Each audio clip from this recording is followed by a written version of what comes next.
I thought he would ruin me that night. Not because he wanted to, but because men like Sebastian Vaughn didn't know how to hold anything gently. The first time I saw him, he didn't look at my face.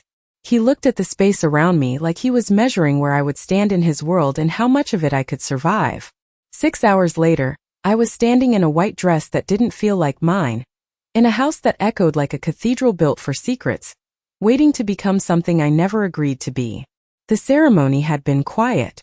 No music. No family. Just signatures and silence. His hand had brushed mine once when we exchanged rings, and even that felt calculated, like contact was a resource he didn't waste. "Don't run," he said afterward, low enough that only I could hear. "Don't lie. Don't test me." I didn't answer. Not because I was afraid to speak, but because I refused to give him anything that sounded like obedience. By the time the doors closed behind us, the night had already settled into something heavy. The kind of silence that pressed against your lungs until breathing felt like a decision. His house, no, his estate, stretched out over acres I couldn't see in the dark, guarded by men who didn't look at me, only at him. Inside, everything was polished. Marble floors. Tall windows. Cold light. It didn't feel like a home. It felt like a place where things were kept. Including me. He didn't touch me on the way upstairs. Didn't speak.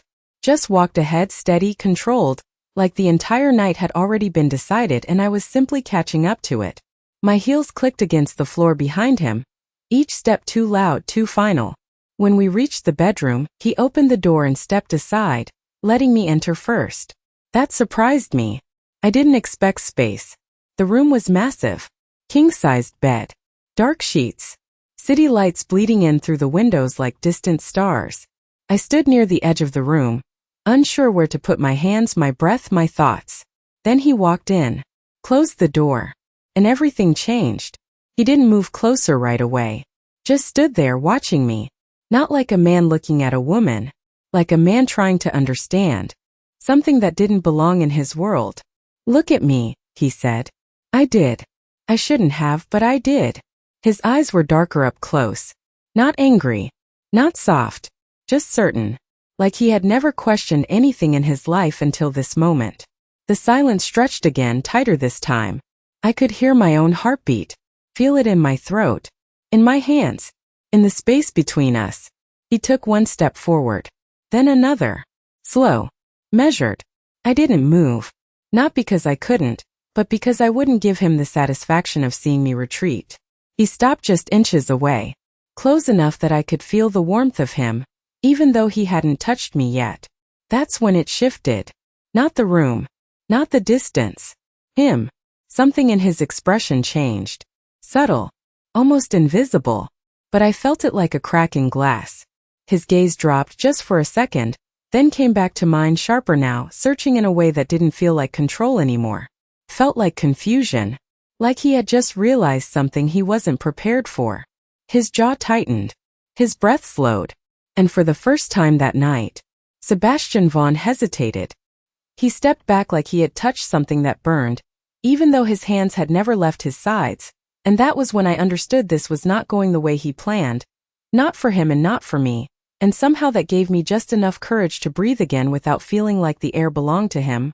"What is it?" I asked, my voice steadier than I felt, and that seemed to catch him off guard more than anything else that night. Because men like Sebastian Vaughn expected silence, not questions. He studied me for a long second, eyes narrowing slightly as if he was recalculating every assumption he had made the moment I walked into his life. "You are not afraid," he said, not as a question but as an observation, and I almost laughed because fear had been sitting in my chest since the moment I signed my name next to his, but I refused to let it show. "I am not yours to be afraid of," I replied quietly, and something shifted again, deeper this time. Something that did not belong to power or control, something that looked dangerously close to restraint. His jaw tightened, the muscle ticking once like he was holding back words he did not want to say, or actions he no longer trusted himself to take. The silence stretched again, but it felt different now, less like a trap and more like a standoff, neither of us willing to give the other what they expected. He turned away first, and that alone felt like a victory I did not understand. His hand dragged slowly over the back of a chair. Not gripping, not breaking, just grounding himself in something solid. This was supposed to be simple, he muttered, almost to himself, and I realized then that I was the complication, not because of what I had done, but because of what I was not. I watched him carefully, the way his shoulders stayed squared but his breathing had changed, slower now, controlled in a way that felt deliberate, like he was rebuilding the version of himself he trusted. Then keep it simple, I said, surprising even myself. Let me go. The words hung in the air. Between us, fragile and impossible, he let out a short breath that was not quite a laugh. You know that is not an option, he said, turning back to me. And there it was again, the authority, the certainty, but underneath it something cracked, something uncertain that had not been there before. He took a step closer again, but this time it was different, slower, careful in a way that made my heart beat harder than before, not because I was afraid of what he would do, but because I did not know what he would choose. His hand lifted slightly, then stopped halfway, like even that small movement required permission he had never needed from anyone. You do not understand what this means, he said. His voice lower now, not sharper, not colder, just heavier. Then explain it, I said, holding his gaze, refusing to look away, because if I did, I knew I would lose whatever invisible ground I had gained. His eyes searched mine again, not like before, not like a predator deciding, but like a man trying to find an answer he had never needed before. And for a moment, just a moment, the most powerful man I had ever met looked like he did not have control over the one thing that mattered, himself. He dropped his hand completely, then letting it fall back to his side, and that single movement said more than anything else could have. He was not stepping forward, but he was not stepping away either. We stood there, inches apart, two people bound by a contract neither of us fully controlled anymore. And in that quiet I realized something that changed everything. He could take everything from me that night, every choice, every boundary, every piece of who I was, but he had not, and the question that terrified me more than anything else was not what he would do next, but why he had stopped at all. The silence did not break, it shifted, and I realized we were no longer standing in the same moment we had entered. Something had changed and neither of us could undo it. He looked at me like I had rewritten a rule he had followed his entire life, and that was more dangerous than anything else in this room. You should be afraid, he said finally, but there was no force behind it, no command, just a statement that sounded like it used to be true.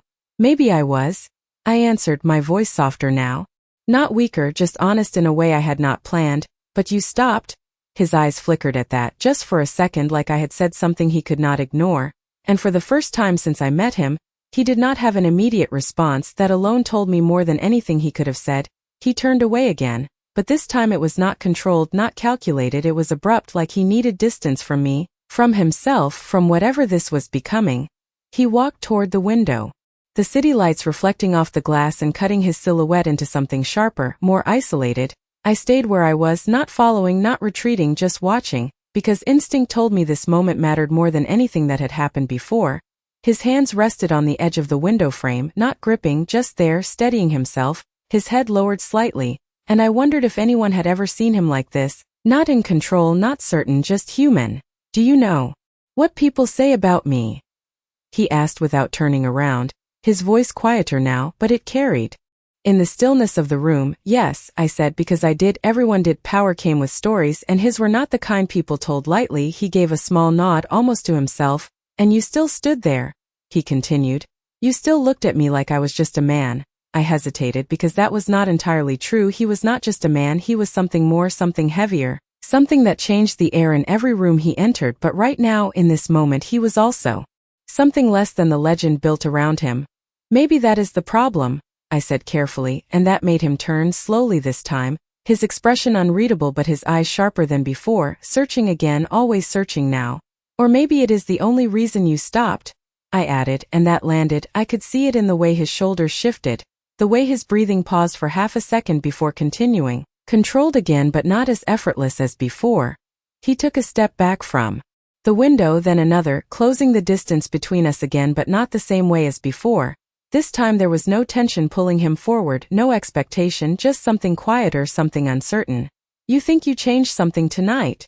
He said, not mocking, not dismissing, just stating it like a possibility he had not yet decided to accept. I met his gaze without hesitation. I think you did, I replied, and for a moment the room felt smaller, not because of the space but because of what was happening inside it, because power was shifting in a way that neither of us had planned.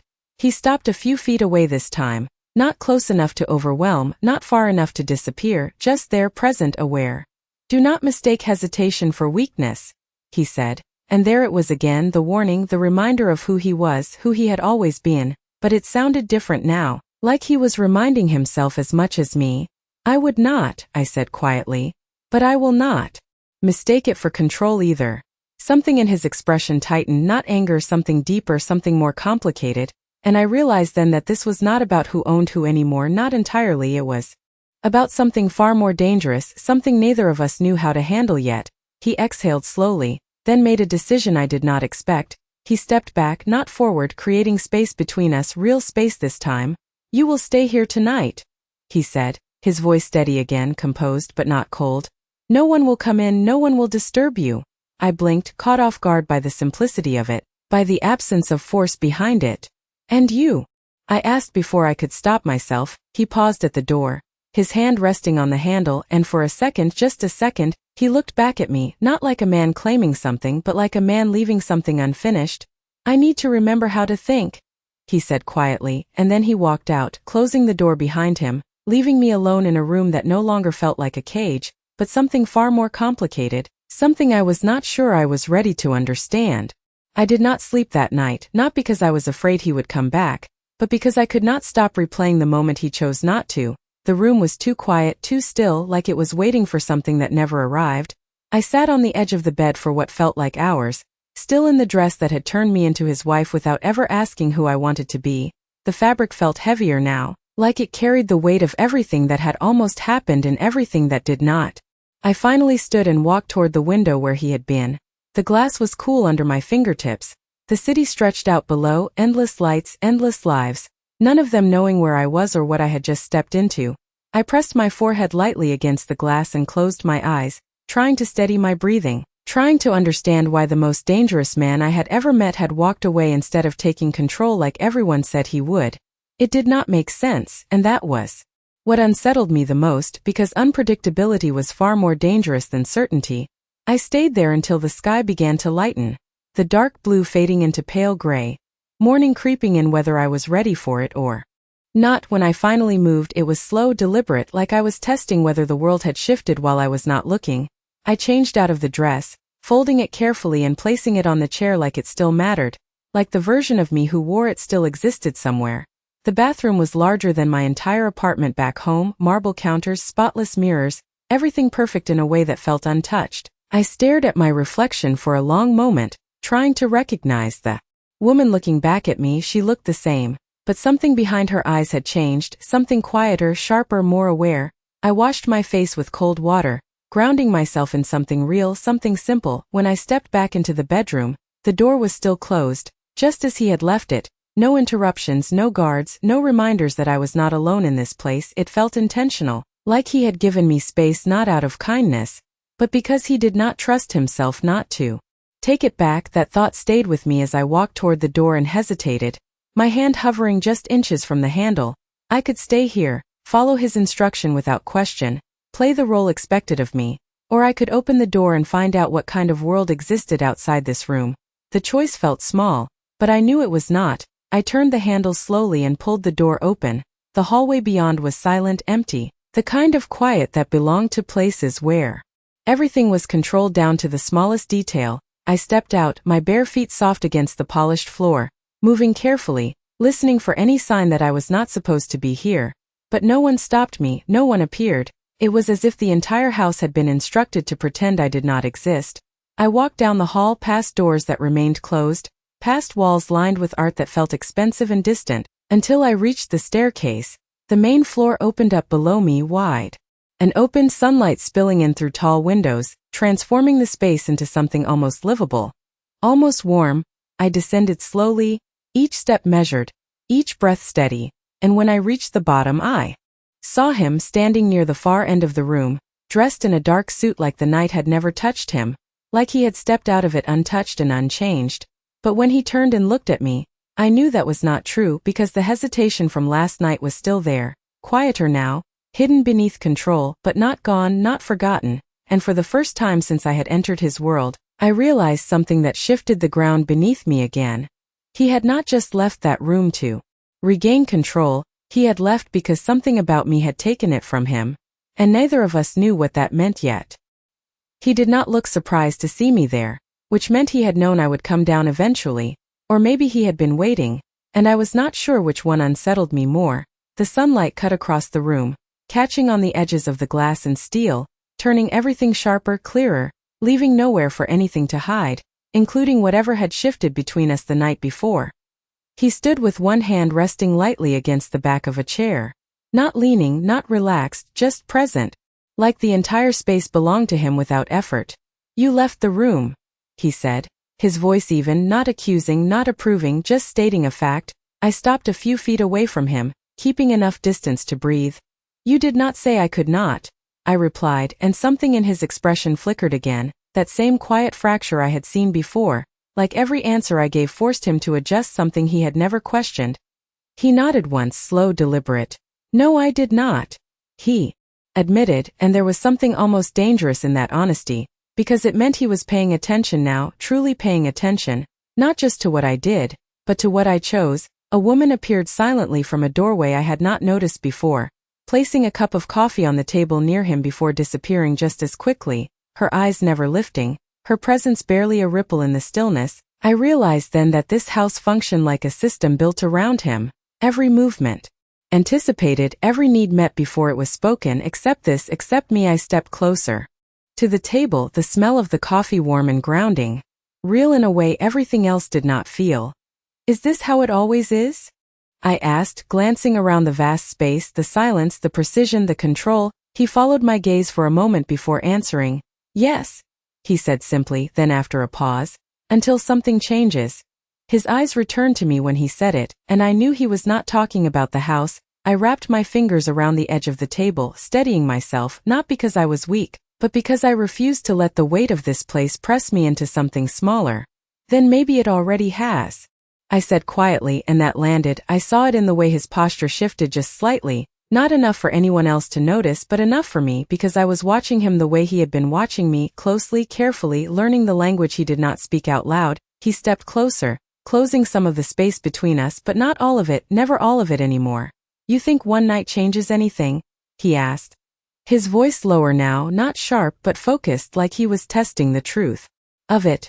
"I think choices do," I answered, meeting his gaze without hesitation. "And you made one." The silence that followed was different from before, not heavy, not suffocating, but charged, like something was building beneath the surface, something neither of us fully understood yet.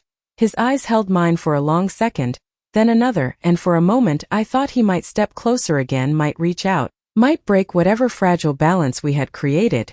But he did not. Instead, he turned slightly, picking up the coffee cup, taking a slow sip as if he needed the pause, the distance, the time to think. "You are not what I expected," he said finally, and there was no judgment in it, just truth. "Good," I replied before I could stop myself, because I did not want to be what he expected. I did not want to fit into whatever role had been prepared for me before I even arrived. Something in his mouth almost curved, not quite a smile, but close enough to make my chest tighten in a way I did not understand. "That might be a problem," he said, setting the cup down with quiet precision. "Or it might be the only reason this works," I said, and there it was again, that shift, that moment where control slipped just enough for something real to show through. He looked at me differently then, not like something he owned, not like something he needed to contain, but like something he had to figure out, and that was far more dangerous because control was predictable, but curiosity was not. He stepped back then, creating space again. Deliberate this time, intentional, like he was setting a boundary not for me but for himself. "You will have everything you need here," he said, his voice returning to that steady, composed tone. "Clothes, access, security." He paused for a fraction of a second. "Freedom within reason." I let out a small breath at that, because even that was more than I expected, more than someone like him should have offered. "And what do you need?" I asked before I could stop myself, the question slipping out softer than I intended. He went still for just a moment, not long, but long enough for me to know I had touched something he did not easily answer.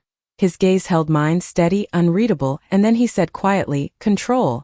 But the way he said it felt different now, like it was not something he had, but something he was trying to hold on to. And for the first time since I met him, I realized that maybe I was not the only one trapped in this arrangement. Maybe the most powerful man in the room was standing just a few feet away from me, trying to convince himself he still was Control, the word lingered in the air long after he said it, not because of how it sounded, but because of how it felt, like something fragile disguised as strength.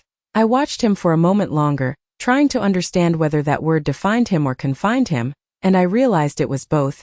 Then maybe you should not stand so close to things you cannot control, I said quietly, not as a challenge, not as a threat, just as a truth. I was beginning to understand myself. His gaze sharpened. Instantly, not angry, not defensive, but alert, like I had stepped into a space few people ever reached. Careful, he said, his voice low, controlled, but there was something underneath it now, something less certain than before. You are starting to sound like you know me. I held his gaze steady, refusing to look away. I think I am starting to see you, I replied, and that hit harder than anything else I had said. I could tell by the way his posture stilled, completely this time, like even the smallest movement would give something away. The room fell quiet again. But it was not the same silence as before. This one felt deeper, like it was holding something between us that neither of us was ready to name. He exhaled slowly, then turned away, not abruptly this time, but deliberately, like he was choosing distance again before something shifted too far. You will need time to understand how this place works, he said, his tone returning to that composed authority, but it sounded different now, like he was rebuilding it piece by piece instead of wearing it naturally. There are rules, he continued, walking toward the far side of the room, his steps measured, controlled. Not many, but the ones that exist matter.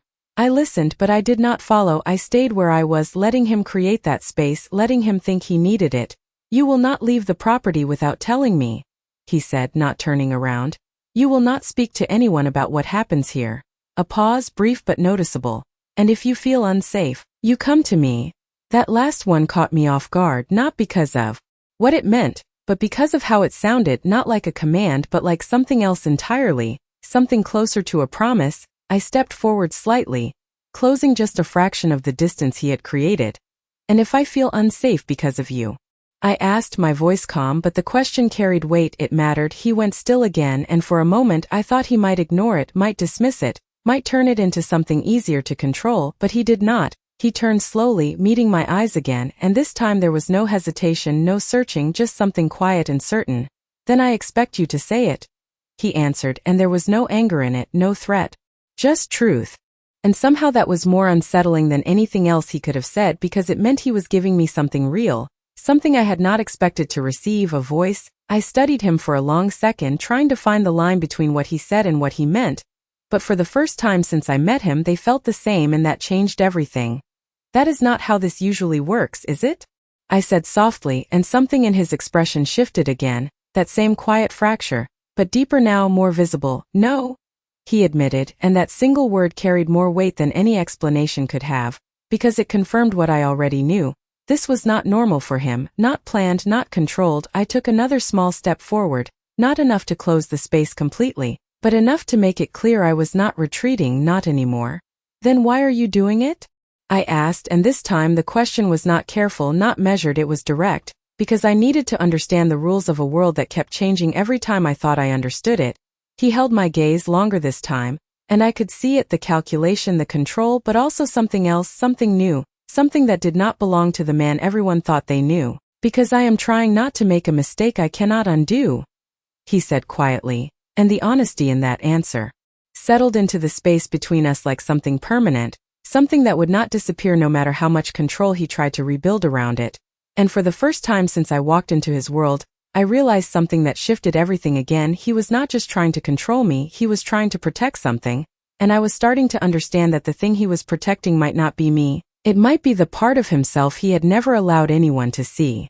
His words did not feel like a warning, they felt like a confession, and that was more dangerous than anything else he could have given me. Because confessions meant cracks, and cracks meant something could break. I held his gaze a second longer, trying to decide whether to push or step back, but something inside me had already made that choice. Then do not treat me like one, I said quietly, and I knew he understood exactly what I meant. Do not treat me like a mistake, do not treat me like something temporary, do not treat me like something you will regret later. The silence that followed was not empty, it was full of everything we were not saying. His jaw tightened slightly, not in anger but in restraint, like he was holding back the instinct to reassert control, to return to something simpler, something familiar, but he did not. He stayed exactly where he was, letting the moment exist without forcing it into something else. And that alone told me more than any words could have. He was trying, not perfectly, not easily, but intentionally. "You are asking for something you do not understand," he said after a moment, his voice lower now, quieter, like the room itself had drawn closer around us. I tilted my head slightly, studying him. "Then explain it to me," I replied, because I was done accepting half answers, done standing in a world where the rules changed without warning. His eyes searched mine again, that same intensity, but softer now, less like a weapon and more like a question. He took a slow step closer, not enough to overwhelm, just enough to close the distance into something that felt deliberate. "In my world," he began, choosing each word carefully, "people do not get second chances." A pause, brief but heavy. "And they do not get choices." That landed deeper than I expected. Because I understood then that this was not just about control, it was about survival, about a life built on certainty where hesitation could cost more than just pride. I crossed my arms loosely, not defensive, just grounding myself in something solid. "And yet you are giving me both," I said, watching him closely because I needed to see how he reacted to that truth. His gaze did not waver, but something behind it shifted again, something quieter, something that did not fit the man he described. "Do not mistake what I am doing for kindness," he said, but there was no edge to it, no bite, just a statement that felt incomplete. I let out a small breath, almost a quiet laugh. "I am not," I said. "I think it scares you." That did it, not anger, not rejection, but stillness, complete and absolute, like I had stepped into something real and undeniable. His eyes locked onto mine, sharper now, but not cold, never cold anymore. "You think I am afraid of you?" he asked, and there was something in his voice I had not heard before, not disbelief, not offense, but curiosity. I did not look away, not this time, not ever again. "I think you are afraid of what happens if you are not," I answered, and that truth settled between us like something permanent, something that would not disappear no matter how much control he tried to rebuild around it. He exhaled slowly, his shoulders shifting just slightly, like he was releasing something he had been holding too tightly, and for a moment, just a moment, the man standing in front of me did not look like the one everyone feared. He looked like someone standing on the edge of something unfamiliar, something he could not dominate or predict. "You should not assume you understand me," he said quietly, but there was no warning in it anymore, just a boundary he was trying to hold on to. I nodded once, acknowledging it without stepping back. "Then show me," I said, and the words felt heavier than anything else I had spoken, because they were not a challenge, not a test, they were an invitation, and that changed everything. His gaze held mine for a long second, then another, and I could see it. The moment where he decided whether to retreat or step forward, not physically, but in something deeper, something far more dangerous, and instead of moving closer, instead of closing the distance the way he could have, the way he might have before, he did something else entirely. He stepped back just enough to create space again, but this time it did not feel like distance, it felt like control chosen instead of forced. "There are things you will see here," he said, his voice steady, composed again but not distant. "Things you will not understand right away." He paused, his eyes still on mine. "But you will not face them alone." That last part settled into me in a way I was not prepared for, not because of what it promised, but because of what it revealed, and in that moment I realized something that shifted everything again. He was not just trying to keep control of the world around him anymore, he was trying to learn how to share it without destroying it, and somehow, without either of us planning it, I had become the reason he was trying. What he offered did not sound like protection, it sounded like a line being redrawn, and I could feel it settling around us, not as a wall, but as something quieter, something more deliberate. I studied him for a moment longer, trying to understand how a man who built his life on control could stand there and admit that something had shifted, even if he refused to name it. "You keep saying I will see things," I said slowly, my voice softer now but no less steady. "Then show me one." His gaze sharpened slightly, not defensive, just alert, like he had expected resistance but not curiosity, and that alone told me I was already stepping into a place he had not prepared for. He did not answer right away. Instead, he turned his head slightly, as if listening to something beyond the room, something I could not hear. The silence stretched for a few seconds, then he moved, not toward me but toward the hallway. "Come with me," he said, and there was no command in it, just a quiet expectation. I hesitated for half a heartbeat, not because I was afraid, but because I understood this mattered. This was the first time he was not keeping me contained, the first time he was choosing to let me see beyond the boundaries he had set, and once I stepped forward, There would be no going back to not knowing. I followed him, my footsteps soft against the polished floor. The distance between us measured but no longer tense. The hallway felt different this time. Less like a place I had wandered into and more like something I was being allowed to enter. We passed the staircase, moved deeper into the house, past doors that remained closed, past corners that held shadows even in daylight, until we reached a set of double doors at the end of a long corridor. He stopped there, his hand resting lightly against the handle, not opening it immediately, and I realized this was not hesitation, this was intention. He turned slightly, his eyes finding mine again. Once you see this, you will understand something about me that most people do not, he said, his voice low, steady, but there was something underneath it now, something that felt almost like caution, not for himself but for me. I held his gaze, not backing down, not stepping away. Then maybe it is time I do, I replied, and for a moment, just a moment, something in his expression softened. Barely there, but real. He opened the door and the space beyond was not what I expected. It was not cold, not sharp, not built for power or intimidation. It was quiet, warm in a way the rest of the house was not. Books lined the walls from floor to ceiling, old and worn, their spines faded with time. A large desk sat near the window, scattered with papers that looked untouched by anyone else. Sunlight filtered in softly, turning the room into something that felt human. I stepped inside slowly, my eyes moving over everything, taking it in, trying to reconcile this space with the man who had stood in the doorway of that bedroom the night before.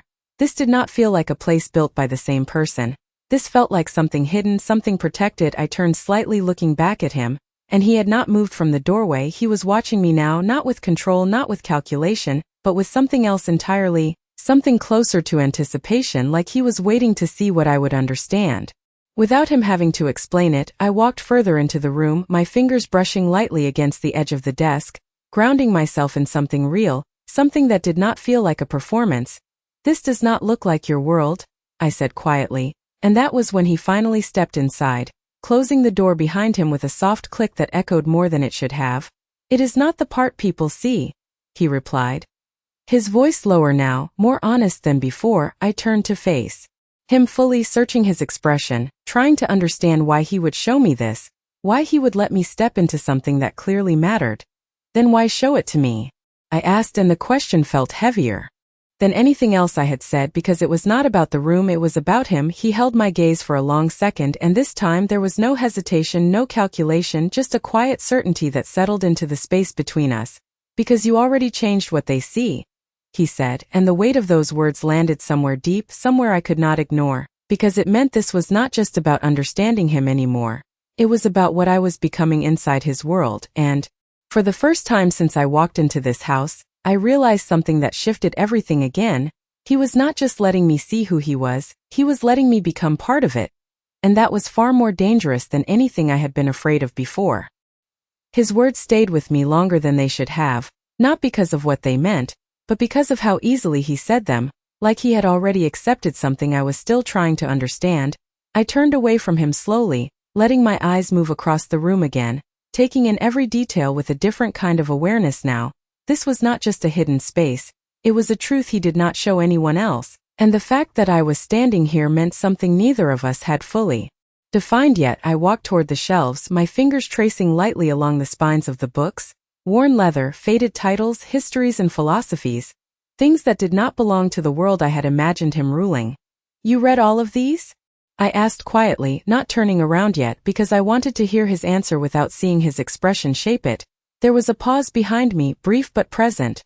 Some more than once, he said, and there was something in his voice I had not heard before, something almost distant, like this room did not just belong to him, it grounded him. I let my hand fall from the shelf and turned back toward him, studying him in a way I had not allowed myself to before. Not just the control, not just the power, but the contradictions. This is not who people think you are, I said, and it was not a question. He held my gaze steady, unreadable at first, then something shifted, something quieter. People see what they expect to see, he replied, and that felt like more than a statement. It felt like a boundary he had learned to live inside. I took a small step closer. Not enough to close the distance completely, but enough to make it clear I was not staying at the edges anymore. And what do you expect me to see? I asked, and this time I did not soften the question. I let it land exactly where it needed to. His eyes searched mine again, that same intensity, But now there was something else layered beneath it, something closer to honesty than control. That depends, he said slowly, on whether you are looking for answers or excuses. That caught me off guard, not because of the words but because of the way he said them, like he was not testing me, but inviting me to decide what kind of person I was going to be in his world. I let out a quiet breath, considering that, because he was right, there was a difference, a line that could not be crossed halfway. I do not think you brought me here for excuses, I said, meeting his gaze without hesitation, and for a moment, something in his expression softened again, just enough to make my chest tighten, not out of fear, but out of something I was not ready to name. He took a step closer then, closing more of the space between us, but still not all of it, never all of it, like he was learning how to exist near me without taking something that was not his to take. No, he said quietly. I did not. The air shifted again, subtle but undeniable, like the room itself had become smaller, more focused, holding only the two of us and whatever this was becoming. I glanced toward the desk, noticing a photograph partially tucked beneath a stack of papers, something about it pulling my attention without permission. I moved toward it slowly, aware of his gaze following me, not stopping me, not guiding me, just watching. I reached out and lifted the photograph, careful like it might break. It showed a younger version of him, not dressed in tailored precision, not surrounded by power, just standing beside an older man with a hand resting on his shoulder, both of them looking directly at the camera. There was something in his eyes in that picture that I had not seen until now, something unguarded, something real. I looked up at him, holding the photograph between us. Who is he? I asked softly, and this time the silence that followed was different, heavier, not tense but personal, like I had stepped into something he did not offer easily. His gaze dropped briefly to the photograph, then returned to me, and for a moment I saw it clearly, not control, not calculation but memory. Someone who taught me what happens when you do not stay in control, he said quietly, and the weight of that answer settled deep, deeper than anything else he had shared so far. I lowered the photograph slightly, my fingers still holding it carefully, because I understood now that this was not just about his world, it was about the reason it existed the way it did. I studied him for a long second, then asked the question I was not sure he would answer. And is that why you stopped last night? His eyes locked onto mine instantly, sharper now, not defensive but focused, like the question mattered more than anything else in the room. The silence stretched between us, but this time it did not feel uncertain, it felt like a decision waiting to be made, and when he finally spoke, his voice was quieter than I had ever heard it, but steadier than before. No, he said, and something in me stilled completely because I knew there was more, something he had not said yet, something that would change everything once it was spoken, and for the first time since I stepped into his world, I realized I was no longer just reacting to it, I was becoming part of the reason it was changing. The word no did not end the conversation, it opened something else, something I was not prepared for but could not step away from. I held his gaze, waiting, not pushing, but not letting him retreat into silence either, because I knew now that silence was where he hid the things that mattered most. The photograph still rested in my hand, a version of him that felt like a different life entirely, and yet somehow connected to everything standing in front of me now. Then why? I asked quietly, and this time my voice carried something new, not just curiosity but intention, because I needed to understand what had stopped him, not for control but for truth. He did not answer immediately. His eyes dropped briefly to the photograph, then back to me, and I saw it again, that shift, that fracture that had been growing wider with every word we exchanged. He stepped closer, not enough to invade, but enough to make the space between us feel deliberate, chosen. Because you looked at me like I had a choice, he said finally, and the weight of that settled into me before I could react to it. I blinked once, caught off guard, not by the words themselves but by what they revealed. You always have a choice, I said instinctively, but even as the words left my mouth, I knew they sounded different in his world than they did in mine. His jaw tightened slightly, not in disagreement but in recognition. Not where I come from, he replied. His voice steady but quieter now, like each word was being measured against something deeper than the moment. I lowered the photograph slowly, placing it back on the desk with care, because this conversation felt like something that required both hands, both focus. Then maybe that is why you stopped, I said, meeting his gaze again. Not because of me, but because you did not want to prove that you never had one. The silence that followed was immediate and absolute, and I felt it, the way the room seemed to hold its breath, the way his presence Shifted, not outward, not aggressive but inward, like I had stepped into a place he did not let anyone see. His eyes did not leave mine, not for a second, and this time there was no hesitation in them, just something raw and unguarded that made my chest tighten in a way I did not expect. He took another step closer, and now the distance between us was small enough that I could feel the warmth of him again, not overwhelming, not consuming, just there, present, real. "You think too much," he said quietly, but there was no dismissal in it, no attempt to shut me down, just an observation that sounded almost unfamiliar to him. I let out a soft breath, something close to a small smile. "And you feel too?" "Little," I replied, and that landed, not sharply but deeply, because it was not an accusation, it was a truth neither of us could ignore anymore. His expression changed again, not visibly to anyone else, but I saw it, the way his control shifted, not breaking but bending around something he could not fully contain. "That is how I survive," he said, and there it was, the line between who he was and who he might become. I nodded slowly, understanding more than I wanted to. "And what happens when survival is not the only thing that matters anymore?" I asked, and this time the question was not just for him, it was for both of us, because I could feel it, something changing, something moving beneath everything we said. He did not answer right away, and for a moment I thought he might not answer at all, but then he did something I had not expected, something that shifted everything again. He reached out, not to take, not to control, but to rest his hand lightly against the edge of the desk beside me, close enough that I could see the restraint in the movement, the intention behind it, like even this small act required a decision. "Then it becomes a risk?" he said quietly, and the way he said it made it clear that risk was not something he allowed lightly. I looked at his hand for a brief second, then back at his face, because that was where the truth was always. "And you do not take risks," I said, and it was not a question. He held my gaze steady, unwavering. "Not without a reason," he replied, and something about that answer settled into me in a way I could not ignore, because it meant this was not accidental, not impulsive, not out of control. It meant he was choosing this, whatever this was, step by step. Even if he did not fully understand it yet, I felt my breath slow, my thoughts steady, as the weight of that realization settled in. And for the first time since I walked into his world, I understood something that changed everything again. He did not stop that night because he lost control, he stopped because he was starting to choose it, and somehow, without meaning to, I had become the reason he was learning how. Risk, the word, stayed between us like something neither of us could step around anymore. And I realized that for him, risk was not just about danger, it was about losing control over something he had spent his entire life building. I watched him carefully, the way his hand remained steady against the desk, the way his posture stayed composed even when everything underneath it was shifting, and I understood then that this was not easy for him. Not natural, but chosen, every second of it. "Then why take one now?" I asked quietly, because if I was going to stand in this space with him, I needed to understand the rules he was rewriting. He held my gaze, not looking away, not retreating, and for a moment, it felt like the entire room narrowed to just that connection, just that question. "Because you are already part of it," he said, and the certainty in his voice settled into me before I could fully process it. I felt my breath catch slightly, not out of fear, but because something about that truth felt heavier than anything else he had said.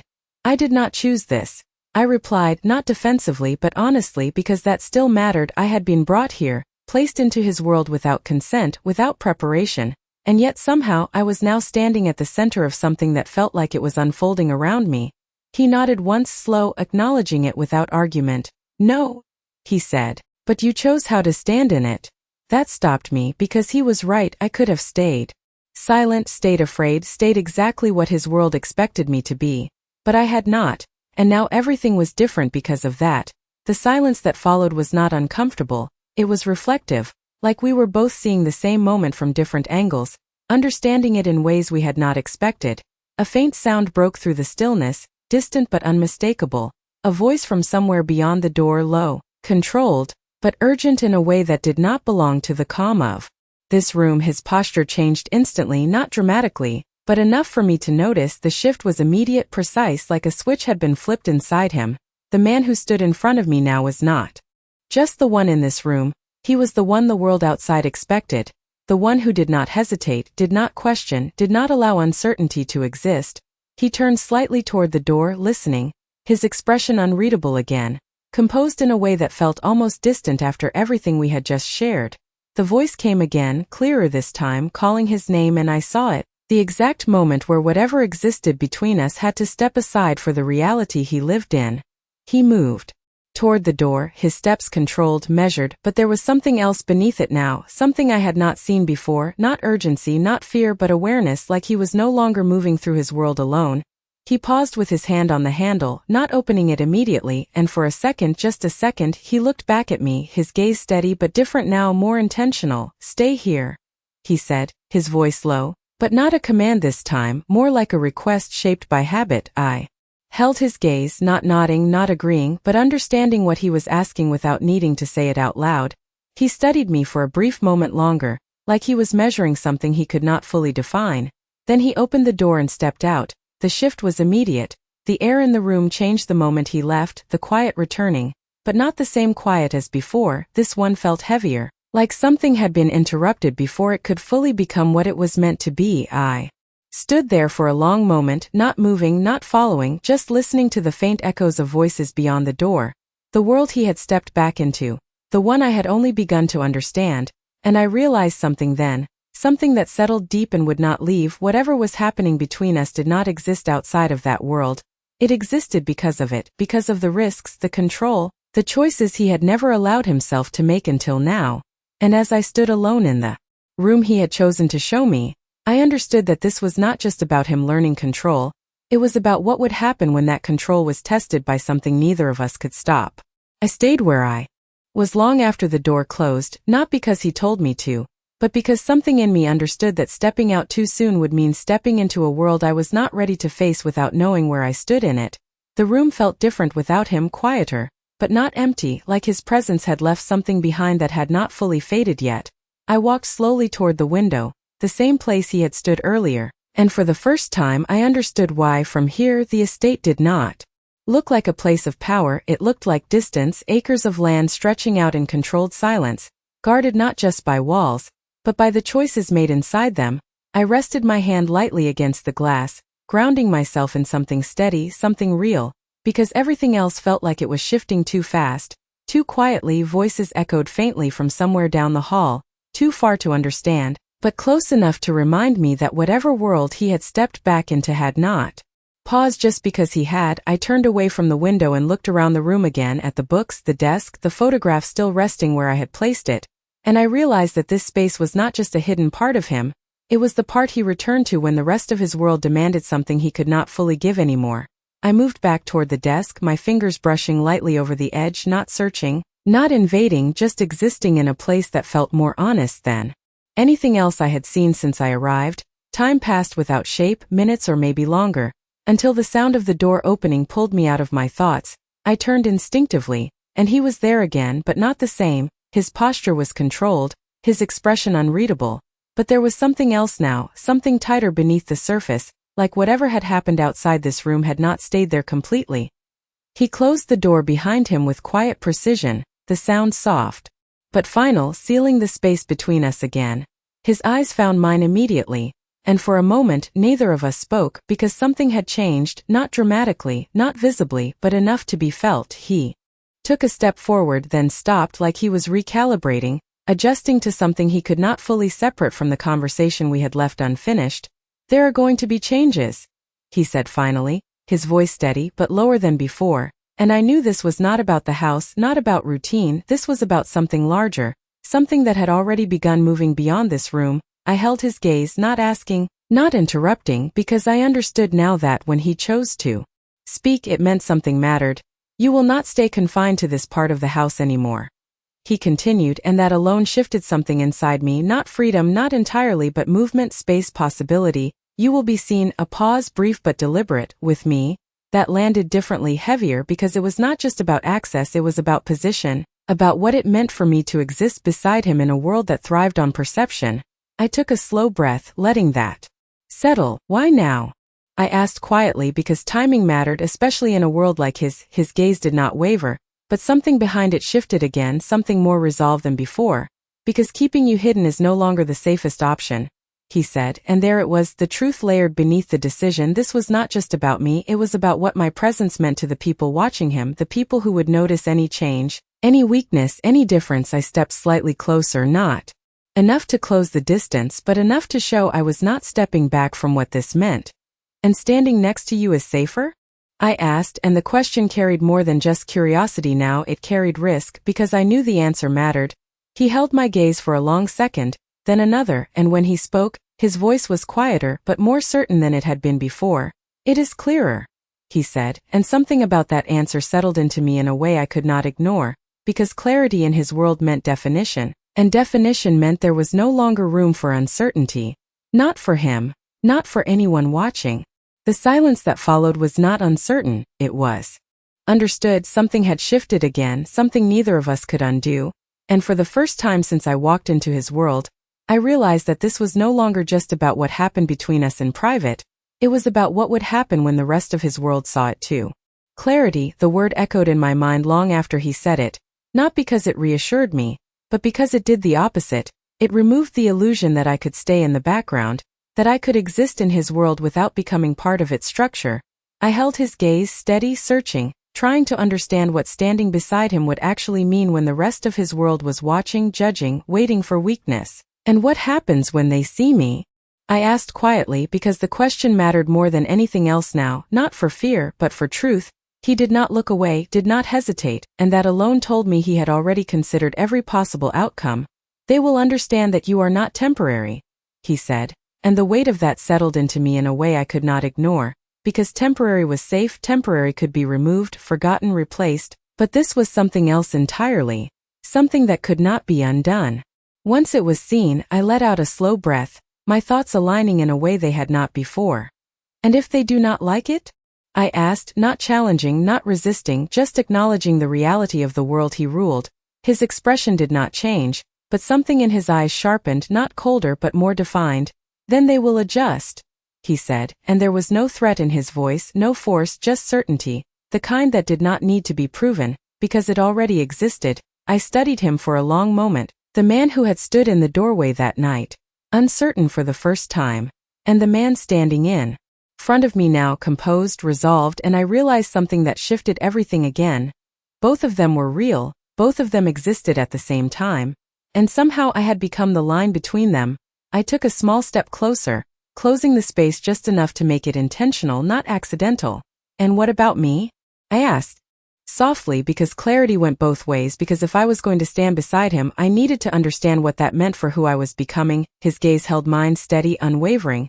But there was something else there now, something quieter, something that did not belong to control or power. That is your choice, he said, and the simplicity of it caught me off guard, not because it was easy but because it was real. No conditions, no hidden expectations, just a truth he was offering. Without trying to shape it, I felt something shift inside me then, something steady, something that had been building since the moment I refused to look away from him. I nodded once, not in agreement but in understanding, because I finally saw it clearly.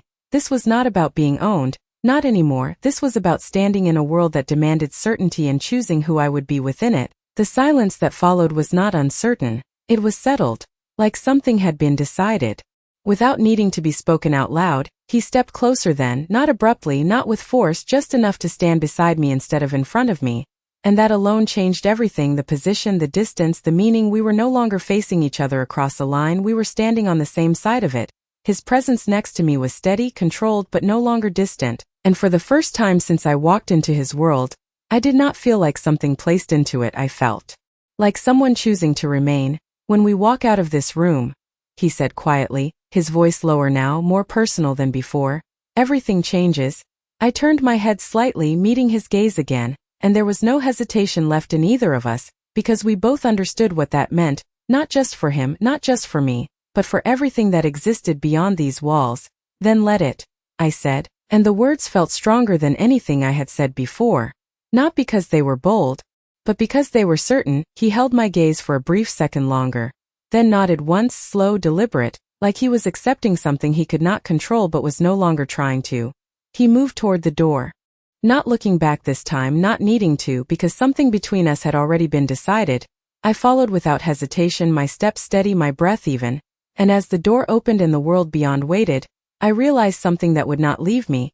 He had the power to control everything around him, every outcome, every person, every move, but the one thing he could not control anymore was the choice we had both just made. And somehow, that was the only thing that mattered.